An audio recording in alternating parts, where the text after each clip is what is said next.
আসসালামু আলাইকুম, সবাই কেমন আছেন? কমেন্টস করে জানাতে ভুলবেন না। ওপ্পো বাংলাদেশের মার্কেটে আরও একটি নতুন স্মার্টফোন নিয়ে আসতে যাচ্ছে এবং সেটা হচ্ছে ওপ্পো F21 Pro 5G। স্মার্টফোনটি বাংলাদেশের বাজারে লঞ্চ হতে পারে 37,990 টাকা অথবা 36,990 টাকা। এটা আমি কিছু লিক্সের মাধ্যমে জানতে পেরেছি। তবে এই স্মার্টফোনটির এক্স্যাক্ট যে প্রাইস হবে সেটা অবশ্যই থাকবে এই ভিডিওটির ডেসক্রিপশন বক্সে, সেখানে তুলে ধরব। আজ আমরা জানাবো এই ওপ্পো F21 Pro 5G স্মার্টফোনটির মধ্যে কী কী প্রোভাইড করছে ওপ্পো, এটার স্পেসিফিকেশন অনুযায়ী, প্রাইস অনুযায়ী কতটা ভ্যালু ফর মানি স্মার্টফোন হতে পারে এবং এই স্মার্টফোনটির বেশ কিছু ভালো দিক নিয়েও আলোচনা করব এবং স্মার্টফোনটির মধ্যে প্রাইস অনুযায়ী কী কী মিসিং থাকছে সেটাও তুলে ধরব আজকের এই ভিডিওতে। যারা ভিডিওটি দেখছেন অবশ্যই ভিডিওতে একটি লাইক করে যাবেন এবং যারা নতুন ভিউয়ার্স রয়েছেন চ্যানেলটিকে সাবস্ক্রাইব করতে ভুলবেন না। পুরো ভিডিওতে সাথে আছে আমি জাকারিয়া হাসান পার্থ, আপনারা দেখছেন JK tech BD YouTube channel.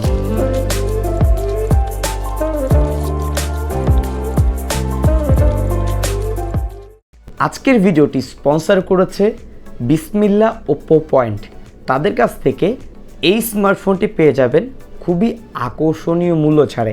অবশ্যই যোগাযোগ করবেন স্ক্রিনে দেওয়া নাম্বারটিতে এবং তাদের সম্পর্কে থাকবে বিস্তারিত সকল তথ্য এই ভিডিওর ডেসক্রিপশন বক্সে। প্রথমেই আমরা আলোচনা করব এই স্মার্টফোনটির ডিজাইন, বিল্ড কোয়ালিটি এবং আউটলুক নিয়ে। স্মার্টফোনটি দুটি কালার ভেরিয়েন্টে পেয়ে যাবেন, কসমিক ব্ল্যাক এবং রেইনবো স্পেকট্রাম। এটির দেখতে কিন্তু বেশ প্রিমিয়াম লাগছে এবং আমাদের হাতে যেই কালারটি রয়েছে সেটা হচ্ছে রেইনবো স্পেকট্রাম। স্মার্টফোনটির ওয়েট হচ্ছে 173 গ্রাম এবং এটার থিকনেস হচ্ছে 7.5 মিলিমিটার। যারা ওয়ান হ্যান্ডে স্মার্টফোন ইউজ করে থাকেন আশা করছি তাদের খুবই ভালো লাগবে এই স্মার্টফোনটি, কেননা এটার ওয়েট ডিস্ট্রিবিউশন বেশ ভালো, খুবই লাইট ওয়েট একটি স্মার্টফোন এবং খুবই ইজিলি ওয়ান হ্যান্ড ইউজ করা যাবে। এই স্মার্টফোনটির যে বটম প্যানেলটি রয়েছে সেটা কিন্তু পলিকার্বনেট ফাইবারের তৈরি এবং এটা যে ব্যাক শেলটি রয়েছে সেটাও পলিকার্বনেট ফাইবারের তৈরি এবং স্মার্টফোনটির পিছনে ম্যাট ডিজাইন করা হয়েছে, যার কারণে কোনো প্রকার ফিঙ্গার ক্যাচ এই স্মার্টফোনটিতে করবে না। পিছনে আমরা দেখতে পাচ্ছি ট্রিপল রেয়ার ক্যামেরা সেটআপ। স্মার্টফোনটির বটম প্যানেলে নিচের দিকে পেয়ে যাবেন 3.5 মিলিমিটার ইয়ারফোন পোর্ট, রয়েছে microphone port, type C charging port, রয়েছে সিঙ্গেল বটম ফায়ারিং স্পিকার। স্মার্টফোনটির ওপরের দিকে পেয়ে যাবেন একটি নয়েজ ক্যান্সেলেশন মাইক এবং স্মার্টফোনটির রাইট সাইডে রয়েছে একটি পাওয়ার বাটন। লেফট সাইডে পেয়ে যাবেন ভলিউম লকার এবং সিম পয়েন্ট, যেখানে দুটি সিম সহ একটি মেমোরি কার্ড আপনি চাইলে ইউজ করতে পারবেন। ওভারঅল এই স্মার্টফোনটির ডিজাইন আপনার কাছে কেমন লেগেছে অবশ্যই কমেন্টস করে জানাতে ভুলবেন না। ডিসপ্লে সেকশন, স্মার্টফোনটিতে ইউজ করা হয়েছে 6.43 ইঞ্চির অ্যামোলেড স্ক্রিন। স্মার্টফোনটি চিন এবং বেজেল এরিয়া বেশ ন্যারোই দেখতে পাচ্ছেন। এখানে 90.8% স্ক্রিন টু বডি রেশিও রয়েছে। নিট ব্রাইটনেস থাকছে আপ টু 600 নিটস এবং ডিসপ্লে প্রোটেকশনে থাকছে Scott sensation glass. Touch sampling rate হিসেবে থাকছে 180 হার্টজ। ওভারঅল স্মার্টফোনটির যে কন্টেন্ট ওয়াচিং এক্সপিরিয়েন্স অন্য সকল অ্যামোলেড স্ক্রিনের মতোই বেশ ভালোই পেয়েছি। স্মার্টফোনটিতে রয়েছে ইন ডিসপ্লে ফিঙ্গারপ্রিন্ট এবং এটিও বেশ ফাস্ট এবং অ্যাকুরেট ছিল। আশা করছি এই স্মার্টফোনটির ডিসপ্লে নিয়ে কমপ্লেন করার মতো কিছুই আপনারা পাবেন না। তবে হ্যাঁ, একটি কমপ্লেন করার মতো বিষয় রয়েছে, এই স্মার্টফোনটিতে আপনারা কিন্তু 90 হার্টজ বা হায়ার রিফ্রেশ রেট পাবেন না, 60 হার্টজ পর্যন্তই রিফ্রেশ রেট ইউজ করা হয়েছে। এই স্মার্টফোনটিতে কোনো প্রকার স্টিরিও স্পিকার ইউজ করা হয়নি, তবে যে সিঙ্গেল বটম ফায়ারিং স্পিকারটি রয়েছে চলুন সেটা একটু টেস্ট করে দেখি কেমন রেজাল্ট করছে।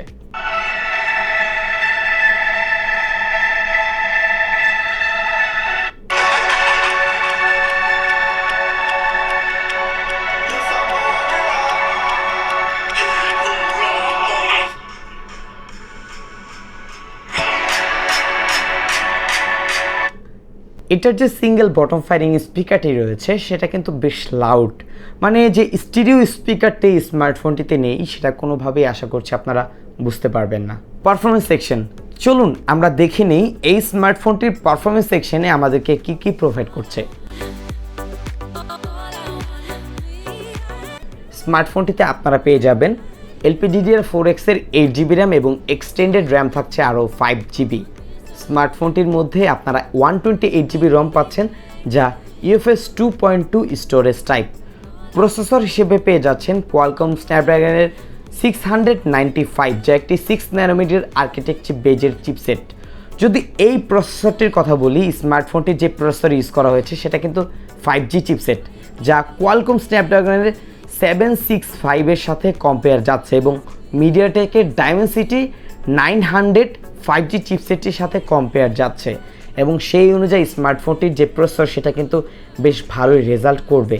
তবে আমরা এই স্মার্টফোনটি বেশ কিছুদিন ইউজ করব এবং আমাদের ইউজিং এক্সপিরিয়েন্স অনুযায়ী স্মার্টফোনটি কেমন পারফরমেন্স করছে সব কিছুই নেক্সট স্মার্টফোনটির ফুল রিভিউ আসবে সেখানেই তুলে ধরার চেষ্টা করব। সো অবশ্যই যারা ভিডিওটি দেখছেন ভিডিওতে লাইক করে যাবেন এবং চ্যানেলটি সাবস্ক্রাইব করতে ভুলবেন না। এই স্মার্টফোনটিতে ওএস বা অপারেটিং সিস্টেম হিসেবে আপনারা পেয়ে যাবেন Android 11, বাট বর্তমান সিচুয়েশন অনুযায়ী সকল স্মার্টফোন ব্র্যান্ড কিন্তু Android 12 দেওয়ার চেষ্টা করছে, সেই তুলনায় এটা Android 11 ইউজ করেছে। যদি আমি অন্য সকল স্মার্টফোনগুলোর দিকে তাকাই, 12 ভার্সনের অনেক ধরনের বাগ কিন্তু তারা ফেস করছে, সেই ক্ষেত্রে Android 11 দেওয়ার কারণে অনেকটাই এই সমস্যা থেকে আপনি দূরে থাকতে পারবেন। এটা যেমন একদিকে ভালো দিক, তবে Android 12 থাকলে হয়তো আর একটু আপডেট ভার্সন আমরা এই স্মার্টফোনটি থেকে পেয়ে যেতাম। তবে আপনাদের কাছে এই বিষয়টি কেমন লেগেছে অবশ্যই কমেন্টস করে জানাবেন। ক্যামেরা, স্মার্টফোনটির রেয়ার প্যানেলে ট্রিপল ক্যামেরা সেটআপ রয়েছে। মেইন ক্যামেরাটি হচ্ছে 64 মেগাপিক্সেল, রয়েছে 2 মেগাপিক্সেল একটি ডেপথ সেন্সর এবং রয়েছে 2 মেগাপিক্সেল একটি macro sensor. Front selfie camera হিসেবে রয়েছে 16 মেগাপিক্সেল। এই স্মার্টফোনটির যে ক্যামেরা সেটআপ, এটার যে পিছনের 64 মেগাপিক্সেল ক্যামেরাটি রয়েছে সেটা কিন্তু বেশ ভালো রেজাল্ট করেছে। আমি বেশ কিছু ছবি তুলেছি, তবে আপনাদের উদ্দেশ্যে বেশ কিছু ছবি দিব, আপনারা অবশ্যই দেখবেন। এবং স্মার্টফোনটির যে ফ্রন্ট ক্যামেরা রয়েছে সেটার রেজাল্ট কিন্তু বেশ ভালো। আমরা পূর্বে যে F21 Pro দেখেছি সেটার ফ্রন্ট ক্যামেরা ছিল 32 মেগাপিক্সেল, সেটার তুলনায় এটার 16 মেগাপিক্সেল রেজাল্ট প্রায় অ্যাভারেজ খুবই কাছাকাছি। আপনারা ছবিগুলো দেখলেই বুঝতে পারবেন। এবং স্মার্টফোনটির সম্পর্কে যে বিস্তারিত রিভিউটি আসতে যাচ্ছে সেই রিভিউতে স্মার্টফোনটি ক্যামেরা সেকশন এবং ওভারঅল সকল কিছু নিয়েও আরও বিস্তারিত আলোচনা করা হবে। অবশ্যই ভিডিও দেখবেন এবং কমেন্টস করে যাবেন এই স্মার্টফোনটির ক্যামেরা কোয়ালিটি আপনাদের কাছে কেমন লেগেছে।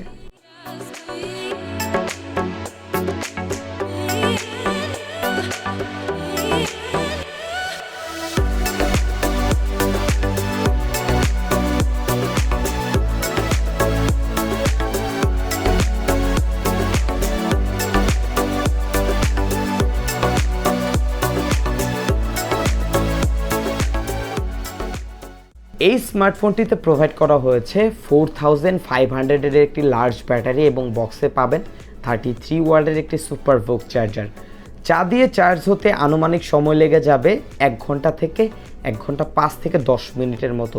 তবে এই স্মার্টফোনটি আমরা এখনও ফুল চার্জ করিনি, আমরা অবশ্যই ফুল চার্জ করে দেখব এবং ফুল রিভিউতে এটার ফাইনাল রেজাল্টটা আমি আপনাদেরকে জানানোর চেষ্টা করব।